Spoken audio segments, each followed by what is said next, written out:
श्री राधे राधे। हरे कृष्ण। दोस्तों, आज भी बहुत सारे ऐसे लोग हैं जिनके मन में एक प्रश्न जरूर आते हैं कि भगवान कृष्ण को तो सभी लोग समझते हैं, लेकिन किसी को श्री जी के बारे में उतना नहीं पता है। कौन है श्री जी? कौन है राधा रानी? हम केवल ये जानते हैं कि राधा रानी जी वृषभानु गोप की पुत्री है। दोस्तों, आज इस वीडियो को देखने के बाद आपको श्री राधा रानी की जानकारी किसी से नहीं पूछनी पड़ेगी। पद्म पुराण के अनुसार श्री राधा रानी श्री वृषभानु गोप और श्री कीर्तिदा महारानी की पुत्री थी। दोस्तों, श्री जी का और एक नाम भी था जो वृषभानु जी ने रखे थे। वो सुंदर सी नाम है वृषभानु कुमारी। श्री राधा रानी का निवास था बरसाना धाम में। वो बरसाना धाम जहाँ पे पिता विश्वानु और माता कीर्तिदा के साथ श्री जी तथा श्री राधा रानी रहती थी। दोस्तों, बरसाने के अलावा श्री जी का अधिकतर समय वृंदावन में ही भगवान श्री कृष्ण के साथ ही बीता है। राधा और कृष्ण का पहला मिलन कैसे हुआ? दोस्तों, जब श्री जी तथा श्री राधा रानी जो पृथ्वी पर आए थे तो उन्होंने भगवान श्री कृष्ण को एक वचन दिए थे कि जब तक वो भगवान श्री कृष्ण को नहीं देखेंगी तब तक अपनी आंखें नहीं खुलेंगी। उसी वचन को निभाते हुए जब श्री जी धरती पर आए तो उनका आंखें बंद था, और उसके बाद जब भगवान श्री कृष्ण धरती पर आए और पहला दर्शन हुआ श्री जी को भगवान श्री कृष्ण की, तभी उन्होंने अपना आंखें खोली। उसके बाद भगवान श्री कृष्ण गोकुल में अपनी लीलाएं करते रहे और इधर श्री जी बरसाना में बड़े होते गए। जब दोनों बालपन अवस्था से थोड़ा सा बड़ा हो गया तो एक दिन राधा रानी ने जब श्री कृष्ण को देखा तो वो अपनी सुध बुध खो गई थी। कहते हैं कि पहली बार उन्होंने श्री कृष्ण को तो तब देखा था जब उनकी माँ यशोदा ने उन्हें ओखली से बांध दिया था। दोस्तों, आप सभी तो जानते हो कि भगवान श्री कृष्ण कितने नटखट थे। और एक बात भी जान लीजिए, हमारे भगवान श्री कृष्ण तीनों तरफ से टेढ़ो है, और टेढ़ो होने के कारण ही उनका काम भी सब टेढ़ो है। ऐसे गोकुल वृंदावन में हर समय उधम मचाते थे। इसी के कारण एक दिन माँ यशोदा ने उन्हें ओखली से बांध दिया था। कुछ लोग ये भी कहते हैं कि वो पहली बार गोकुल अपने पिता विश्वानु जी के साथ आई थी और तभी श्री कृष्ण को पहली बार देखा था। दोस्तों, कुछ विद्वान ये भी कहते हैं कि संकेत तीर्थ पर पहली बार दोनों की मुलाकात हुई थी। वो तो भगवान है, भगवान श्री कृष्ण की आह्लादिनी शक्ति है श्री राधा रानी। इसीलिए पूर्व जन्म से ही तय था उन दोनों का मिलना। ब्रह्म वैवर्त पुराण प्रकृति खंड अध्याय 48 के अनुसार और यदुवंशियों के कुलगुरु गर्ग ऋषि द्वारा लिखित गर्ग संहिता में एक कथा के अनुसार एक बार नंद बाबा जब श्री कृष्ण को लेकर बाजार घूमने निकले थे, उसी दौरान राधा और उनके पिता भी वहां पहुंचे थे और दोनों का वहां पर ही पहली बार मिलन हुआ। और उस दौरान दोनों की उम्र बहुत छोटी भी थी, इसीलिए उस स्थान को सांकेतिक तीर्थ स्थान कहते हैं। संकेत का शब्दार्थ है पूर्व निर्दिष्ट मिलन का स्थल। मान्यता है कि पिछले जन्म में ही दोनों यह तय कर लिया था कि हमें इस स्थान पर मिलना है। इसीलिए दोस्तों, यहाँ हर साल श्री राधा रानी के जन्मदिन पर यानी राधाष्टमी के दिन से लेकर अनंत चतुर्दशी के दिन तक एक मेला लगता है। दोस्तों, गर्ग संहिता के अनुसार भांडेर वन में स्वयं ब्रह्मा ने श्री राधा रानी और भगवान श्री कृष्ण का गांधर्व विवाह करवाया था।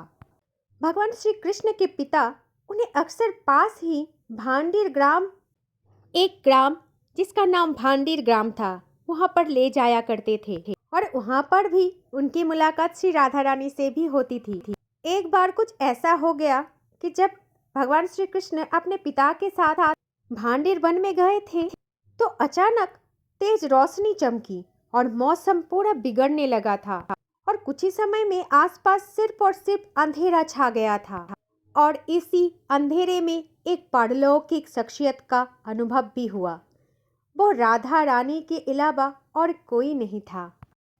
उधर भगवान श्री कृष्ण ने तब अपने बाल रूप को छोड़कर किशोर रूप धारण कर लिया और उसी भांडेर वन में स्वयं ब्रह्मा जी ने विशाखा और ललिता की उपस्थिति में श्री राधा और श्री कृष्ण का गंधर्व विवाह करवा। उसके बाद जब विवाह हो गया, फिर माहौल पहले जैसा सामान्य हो गया था तथा श्री राधा रानी, स्वयं ब्रह्मा जी, ललिता, विशाखा सभी अंतर्ध्यान हो गए थे। दोस्तों, असल में इस घटना को एक वास्तविक रूप से अलंकृत कर दिया गया है क्योंकि राधा रानी सचमुच ही कृष्ण से बड़ी थी और सामाजिक विभिन्न प्रकार की दबाव के चलते यह संभव ही नहीं था कि उम्र में कहीं बड़ी लड़की से विवाह किया जाए। दोस्तों, इधर श्री राधा रानी की परिवार को जब यह बात का पता चला कि भगवान श्री कृष्ण की मुरली की ध्वनि सुन श्री राधा रानी प्रेम की धुन से नाचती हुई उनके पास पहुंच जाती है, तब विश्वानु जी ने श्री राधा रानी को घर में ही कैद कर दिया था।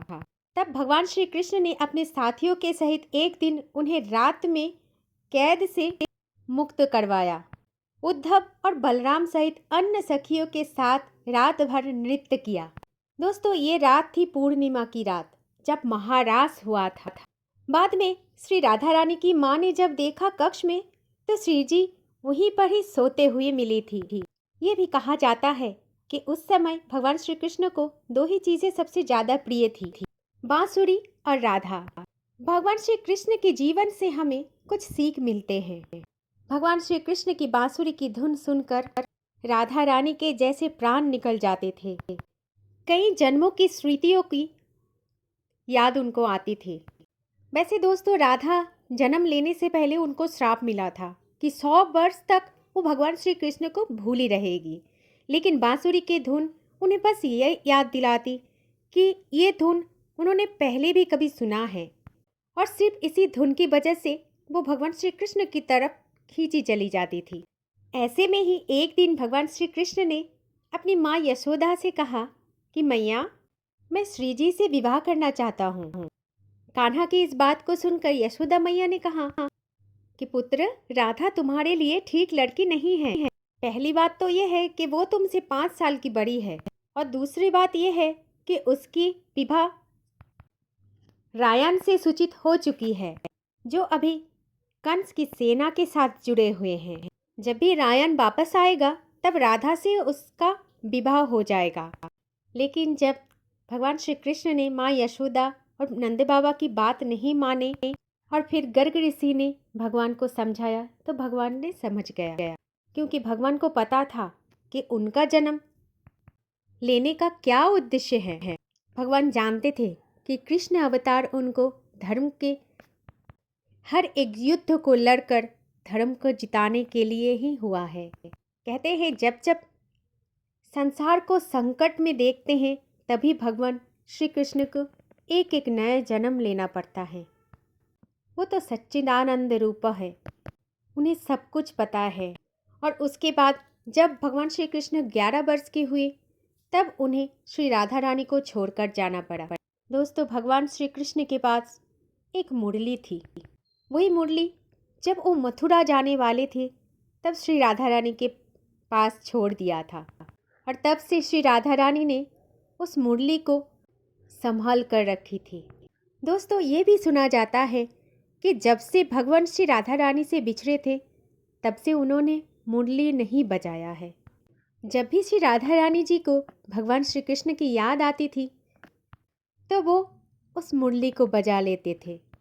भगवान श्री कृष्ण तो उनके याद में मोर पंख लगाते थे और गले में बैजंती माला धारण करते थे। दोस्तों, वास्तव में राधा कृष्ण कोई अलग नहीं है, भगवान श्री कृष्ण की परम आत्मा है श्री राधा रानी। भगवान श्री कृष्ण के मन में जो प्रेम है वो प्रेम ही है राधा रानी।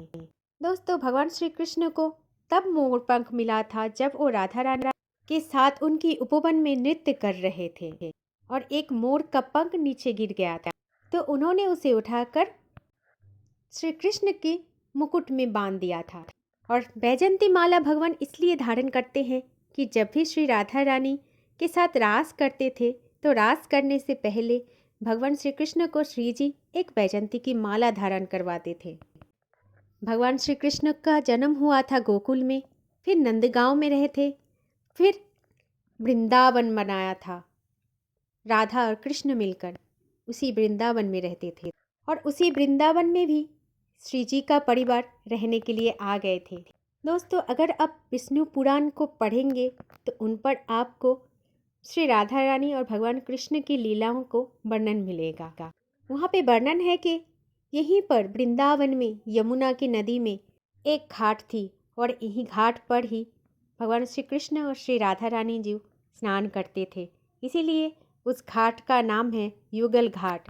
दोस्तों, वृंदावन में यमुना घाट की प्रत्येक घाट से भगवान श्री कृष्ण और श्री राधा रानी की कथा जुड़ी हुई है। आप अगर सच्चे मन से यमुना किनारे जाओगे तो आपको भी ये अनुभव होंगे कि अभी भी वो यमुना के तट पर घूमते हैं। दोस्तों, जब राधा रानी बड़ी हुई थी तब श्री जी के माता पिता ने रायन नामक एक ब्राह्मण पुत्र के साथ उनका संबंध निश्चित कर दिया था और उस समय श्री राधा रानी ने घर में अपनी छाया को स्थापित करके खुद अंतर्धान हो गई थी और उस छाया के साथ ही उक्त रायन का विवाह हुआ था। रायन जो था वो गोलक में भगवान श्री कृष्ण का अंश था और वही पृथ्वीलोक में आकर माँ यशोदा का संबंधी तथा भाई था और इसी कारण भगवान श्री कृष्ण के मामा था। इसका अर्थ ये होता है कि श्री राधा रानी भगवान श्री कृष्ण की मामी थी। लेकिन एक बात तो और है दोस्तों, क्योंकि भगवान कृष्ण तो यशोदा मैया की पुत्र नहीं था, वो तो देव की मैया की पुत्र थी और देव की मैया की पुत्र होने के कारण राधा उनकी मामी नहीं लगते थे। क्या कुरुक्षेत्र और द्वारिका में भी राधा रानी की उपस्थिति थी? चलिए जानते हैं। जब भगवान कृष्ण वृंदावन छोड़कर मथुरा चले गए थे तब श्री राधा रानी के लिए उन्हें देखना और उनसे मिलना बहुत दुर्लभ हो गया। पुराण में ये भी लिखा है कि राधा और कृष्ण दोनों का पूर्ण मिलन हुआ था कुरुक्षेत्र में, जहाँ सूर्य ग्रहण के अवसर पर द्वारिका से कृष्ण और वृंदावन से नंद बाबा के साथ राधा रानी आई थी। श्री राधा रानी सिर्फ भगवान श्री कृष्ण को एक पलक देखने के लिए और उनसे मिलने के लिए ही आई थी। ये भी कहा जाता है कि इस मिलन के बाद भगवान श्री कृष्ण और राधा रानी की अंतिम मिलन हुई थी द्वारिका में। जब सारे कर्तव्यों से मुक्त होने के बाद श्री राधा रानी आखिरी बार अपने प्रियतम भगवान श्री कृष्ण को मिलने गई थी और जब श्री राधा रानी द्वारका पहुंची तो उन्होंने भगवान श्री कृष्ण को महल देखा और उनकी 8 पत्नियों को भी देखा और जब भगवान कृष्ण ने राधा रानी को द्वारिका में देखा तो बहुत ज़्यादा प्रसन्न हो गया था और तब भगवान श्री कृष्ण ने उन्हें महल में एक देविका के पद पर नियुक्त कर दिया। ये भी कहते हैं कि वहीं पर श्री राधा रानी महल से जुड़े कार्य को देखती थी और भगवान श्री कृष्ण के दर्शन भी कर लेते थे। एक दिन उदास होकर राधा रानी ने महल से दूर जाने का तय किया और फिर राधा रानी एक जंगल की गांव में रहने लगी थी और अकेले रहते हुए श्री राधा रानी को भगवान की याद सताने लगी और हर समय मन में भगवान श्री कृष्ण के नाम ही रटती रहती थी। फिर आखिरी जब समय आई तब भगवान श्री कृष्ण उनके सामने आ गए। तब भगवान श्री कृष्ण ने श्री राधा रानी से कहा उनसे कुछ मांग ले, लेकिन श्री जी ने तो मना ही कर दिया।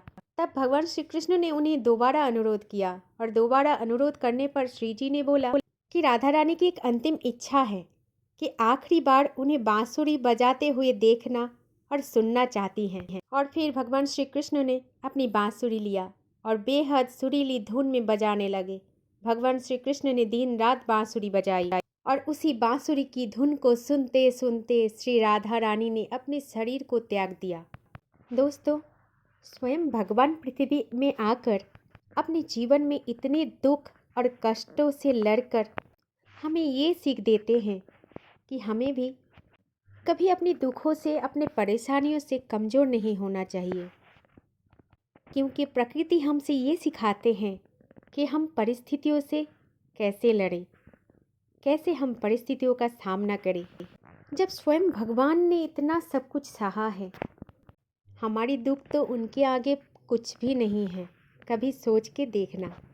वीडियो को शेयर करना ना भूलें और चैनल को सब्सक्राइब कर देना। तब इस तरह की जानकारी वाले वीडियो आपके पास सबसे पहले पहुंच जाएगा। और कमेंट में तो राधे राधे ज़रूर लिखना, क्योंकि एक बार राधा नाम लिखने से या जपने से जीवन के सारे पापों का नाश हो जाता है। तो क्यों ना जपे राधे राधे। जय श्री कुंज बिहारी, जय जय श्री हरिदास। हरे कृष्ण।